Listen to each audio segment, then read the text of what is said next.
Mohini was a regal white tiger who lived for many years at a national zoo. For most of those years, her home was in the old lion house, a typical 12 by 12-foot cage with iron bars and a cement floor. Mohini spent her days pacing restlessly back and forth in her cramped quarters.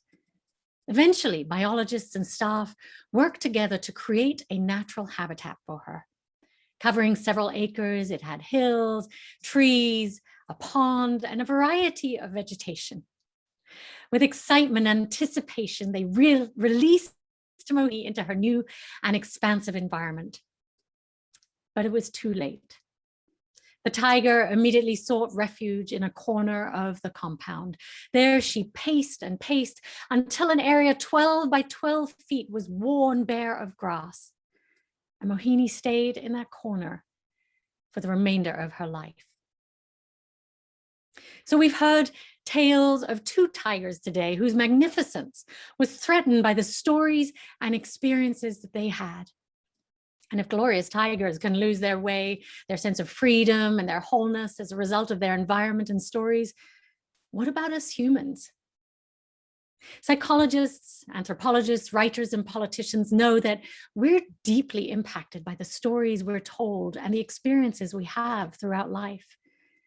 And even though we know that both nature and nurture have a role in modeling who we become, the influences and experiences we undergo, particularly in early life, shape us deeply. The first days and months on this earth are, of course, crucial in forming the patterns for our lives.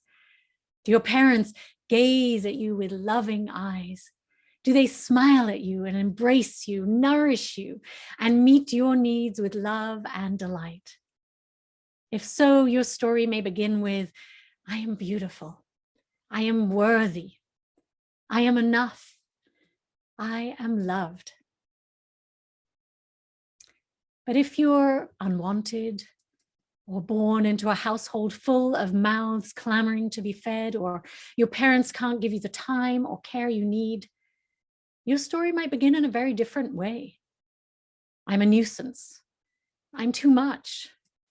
I'm not worthy of love. I'm not good enough. There's not enough food or kindness for me in this world. Those early messages lay the foundation of our future story. And then as we grow up and the awareness of what's around us and who we are grows, we begin to flesh out our stories. What messages do our teachers, parents, relatives, and friends tell us about who we are?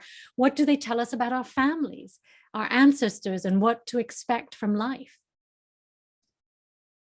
In November 1960, as a 6-year-old girl, Ruby Bridges became the first Black child to integrate into a previously segregated elementary school in New Orleans. She'd grown up in a family in which the idea that she was in any way inadequate or inferior or less than never touched her consciousness. She believed she was a smart, good person who could do anything she wanted, and she was, until she became the first Black person going to a school filled with all white children, until she met teachers who told her she was different and that she wouldn't be able to do the things the way other kids could because of the color of her skin. There were no white kids at school the day that she arrived because their parents kept them out of school in protest. So as she was escorted into school by government officials, people hurled abuse at this little girl. And then she saw a baby's coffin in which they'd put a Black doll. Bridges shares that she had ongoing nightmares about that coffin and that day. And she began to tell herself a new story, that there was something wrong with her because of the color of her skin and what she'd seen. This experience changed her narrative for years to come. What happens to us as we grow up shapes us. It mirrors to us who we are and what we can expect, and tells us our worth and potential. And then we become a melting pot filled with the narratives that we experience. And then we add to that what we see in books and TV or in movies and what we learn in our schools and religious institutions. They all expand or impact our worldview. And we either find ourselves reflected in these narratives and inspired, or we're ignored and warned, or even scared by them. The Nigerian author Chimamanda Adichie tells us when she started reading at age 4 that she was only given books about white children in England and the US. So as she began writing her own stories at the age of 7, her characters were white, blue-eyed, played in the snow, which of course she'd never seen in Nigeria, and talked about apples and the weather. None of them reflected her reality. But she was so influenced by these stories that she felt she had to portray those characters rather than the ones from her own culture. In fact, she thought it wasn't okay to write about Nigerians until she discovered some African writers. Chimamanda noticed how impressionable and vulnerable we are to stories around us, particularly as children. And she also warns us against telling a single story. Now, as you know, when we hold single narratives about other people or cultures, like all Africans are lazy, or all Germans are uptight, or all Americans are gun-toting, it leads to prejudice and oversimplifying the nuances of our cultures. We can't form our worldview about others from a single source alone. And this is the danger of watching biased media that likes to portray a simplistic single story, like all Democrats are crazy, dangerous liberals, or all Republicans are self-interested and stupid.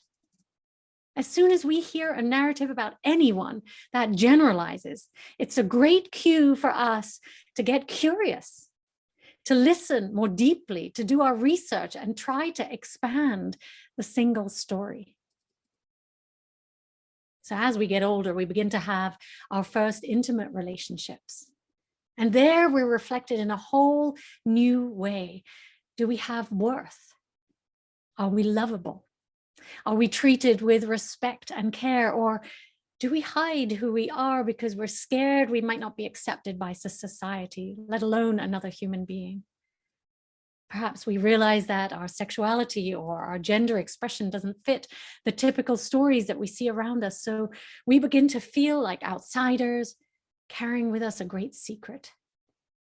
And depending on whether our family, friends, and school are open and accepting of this true inner story, we're able to love ourselves.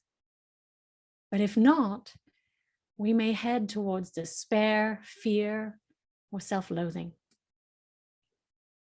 There was this guy who worked in an LGBTQ specialty bookstore. And one day, while he was on duty at the register, he got a call from a young man who said he thought he might be gay and he was considering self-harming. The bookshop assistant kept this guy on the phone and answered his questions and tried to be as encouraging and calming as possible. But he realized he didn't have the skills of a crisis hotline and how to handle this situation. And as the caller began to sound more and more desperate, the line at the till longer and longer with people waiting to buy their books. Finally, the woman at the front of the line said, "My turn," and asks for the phone. A 50-something lesbian, she talks at length to this stranger on the phone, and people gather behind her who also want to talk to this man. They want to help him revise his story to one of courage and possibility, rather than fear and self-loathing. We need others who understand us to help us uncover new narratives and possibilities in our lives. So as we construct ourselves based on the stories of our past, our present, and our future start to reflect the narratives we've experienced. If our first experience of love and connection is one of broken attachments, betrayal, neglect, or rejection, we're likely to replay that story as we get older because that's what's familiar to us. If we grew up poor, we may have limited narratives about what we deserve or can achieve in life. If we grew up with body issues, we may struggle with weight and eating disorders. If we struggled in school, we may lack confidence in our abilities or think ourselves stupid. And if we were bullied, we may not believe our lives are worth living. So to what extent do we have a choice in the story of our lives? Many people likely never realize there is a choice and just go through their days in reaction to experiences from their youth. Many spend their lives replaying the early traumas with no sense that they get to author their own narratives as their autonomy and consciousness grows. But it actually takes tremendous courage, resilience, and determination to rise above our experiences and messages as children. The fastest runner of all time, Usain Bolt, was told that he was too tall to be a good sprinter and that he'd never be able to run very fast. But Bolt persisted and overcame the limiting stories society was telling him. He chose a new possibility of who he was and stopped at nothing to become the fastest man on earth. The first African-American prima ballerina with the prestigious American Ballet Theatre, Misty Copeland, also had an inauspicious start to life. She grew up sleeping on the floor of a motel room with 5 other siblings and her single mother in San Pedro, California. When she was 7, she saw the gymnast Nadia Comaneci on TV. And seeing Nadia's story helped Misty rewrite her own. Inspired, she began choreographing flips and dance moves to Mariah Carey songs. And then at age 13, she attended her local Boys and Girls Club and tried her first ballet class. A teacher noticed her there and was so stunned by her natural talent that she committed to mentoring her. And within months, Misty began winning awards, and the teacher became her official guardian. So by age 15, she was a professional dancer, having only started 2 years earlier. And she's now known as one of the world's most extraordinary dancers. Misty was able to write a new narrative because of the alternatives she was shown. But making it beyond the stories of our past conditioning is hard. Like our tiger Mohani showed us, our past can keep us trapped in a limited reality. As the lion said in the story that Sam told earlier, it is the lies we believe in that keeps us in our cages. But it is the truth that sets us free. So how do we evolve new narratives that break with our past? The truth of possibility. We need our imaginations and glimmers of hope to create a new reality. So I want you to reflect with me for a moment. Just to take a moment to think and wonder whether you are stuck in any stories of limitation about your own life or our society. Where do you find stories that inspire you with hope and possibility that might help you transform that narrative? Now, of course, many religions share stories of aspiration, perseverance, and possibility, and they teach us values of love, justice, and compassion. And when we read stories depicting heroes overcoming odds, we may be able to envision a different life for ourselves. So I encourage you to seek out those telling the stories of the world that you want to live in. For me, it's people like eco-philosophers Charles Eisenstein and Joanna Macy, and it's wise spiritual elders. For some, it's stories about Jesus and other heroes from the Bible. For others, it's Buddha or the Dalai Lama or Muhammad's wisdom. And for some, it's archetypal myths by Joseph Campbell and some of the world's great psychologists like Carl Jung. Dan McAdams, psychology professor and author of The Redemptive Self, Stories Americans Live By, told the Huffington Post that the stories we tell ourselves about our lives don't just shape our personalities, they are our personalities. They are our personalities. Therapist Lori Gottlieb says that the way we narrate our lives shape what they become. And she says, if we can change our stories, we can change our lives. But how do we change our stories? It's not that easy. The first step, I think, is to become aware of them. We may not even know the narratives that we follow, like fish swimming in water. We don't notice the stories we swim in. We can't see what narratives we're perpetuating. But through personal growth work, through therapy, through mindfulness practice, or creative expression, or even conscious relationships, we can lovingly help ourselves see the stories that define us. You might ask a friend that you know or your partner, what are the stories that I perpetuate? Awareness practices can also hold up a mirror for us to see our patterns. So I wonder if you'd be willing to do an experiment with me for a moment. I invite you to think of a story that you tell yourself that might not be serving you well, something that keeps haunting you about your life and that you may repeat again and again. Who are the supporting characters? Who is helping you uphold an unhelpful version of the story? And then ask yourself, what might you have left out of the story? What perspective might you not be looking at? What's the point of view that the narrator, you, aren't willing to see? Now, you might look at your story and write it from another person's point of view. Often telling our story from a third person perspective rather than the first person can help us assess it more clearly. And telling your story in third person can also help you get some distance from it. Another technique that I learned through landmark education is to tell your story repeatedly to someone until you are completely sick of it. By repeating charged stories from our lives again and again and again, they eventually lose their potency. And we may even get bored of them and free ourselves up to move on rather than be on eternal looping. But Lori Gottlieb suggests that if you find yourself trapped in a story of discontent and stuckness, you may wish to remind yourself gently that we're all going to die. Is this the story you want to be remembered for?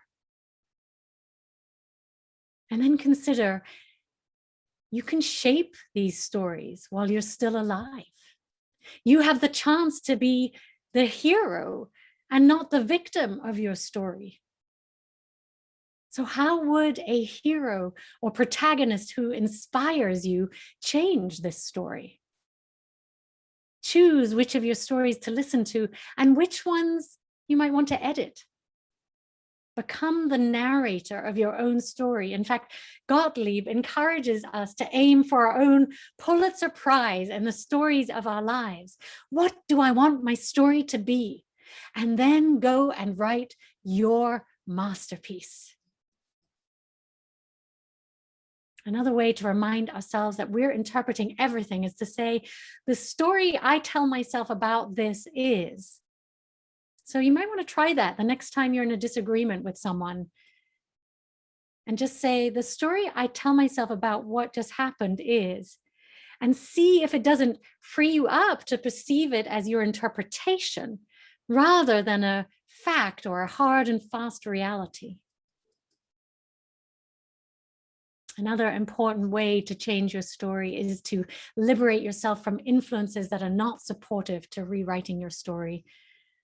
If you're feeling depressed or stressed, you may want, for example, to stop taking in negative news media. Don't expose yourself to TV or films or the internet with stories that perpetuate your harmful story. Surround yourself with positive people and experiences that help you envision the world in a new way. Again, this takes a lot of self-discipline and intention, but it's so worthwhile if you really want to transform your future. But how about the stories that are perpetuated in our society? How are they framed and how do they influence us? Mostly in the US, the narratives we hear seem to focus on achievement, success, competition, consumption, extraction, and domination. What if we were to actively replace those stories with ones about our kindness, our cooperation, our generosity, our collaboration and community? To start seeking out a vision of our country and world that is uplifting and good for all. Zen teacher and professor and writer David Loy says, "We challenge a social arrangement by questioning the story that validates it." When people stop believing the stories that justify the social order, then it begins to change. When French people no longer accepted the divine right of their king, the French Revolution ensued. Change the stories individuals and nations tell themselves and live by, writes the Nigerian poet and novelist Ben Okri, and you change the individuals and nations. I've been listening to a new book called Humankind, A Hopeful History by Rutger Bregman. Humankind questions the notion that humans are inherently self-interested and bad and reframes us as inherently good, cooperative, and kind. It's very in line with our UU principles. And he challenges us to question social Darwinianism and the survival of the fittest, the dog-eat-dog narrative. One of the examples he shares is how the 1954 novel, Lord of the Flies by William Golding has framed our narrative for decades. Many children read that book in school, I certainly did, and it has colored our world. It tells us that if humans were left alone on a desert island, especially testosterone-filled young boys, they would eventually destroy one another. And this became our society's narrative. However, Bregman uncovered a real life example of this story. That story was made up. In real life, a group of 6 schoolboys out on a fishing trip from Tonga were shipwrecked on a deserted island for 15 months. But rather than fighting and killing each other for resources, they worked cooperatively and helped each other survive.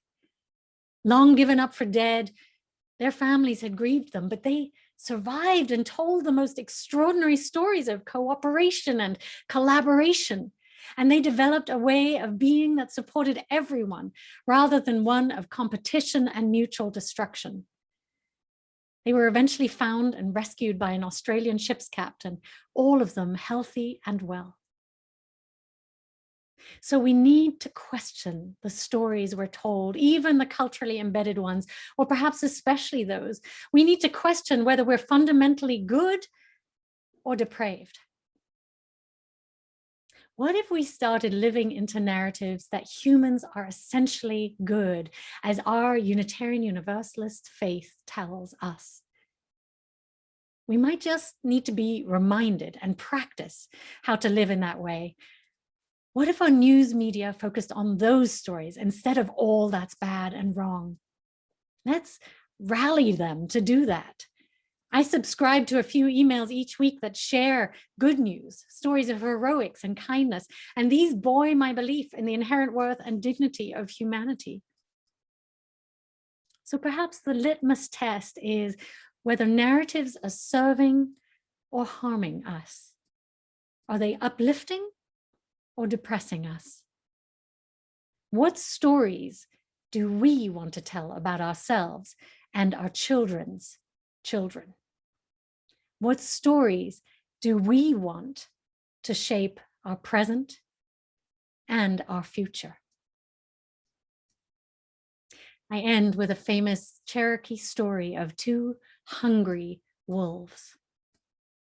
A grandfather tells his grandson, "There's a great battle between 2 wolves that live inside us all. One is evil, filled with anger, violence, jealousy, resentment, inferiority, lies, and greed. And the other is good, filled with joy, peace, love, hope, humility, kindness, generosity, truth, and compassion. The grandson asks him, "Which wolf, Granddad, wins the battle?" And he replies, "The one you feed." My friends, the stories you feed will define your life. They will define our society, and they will define our future. Which ones will you choose? Amen.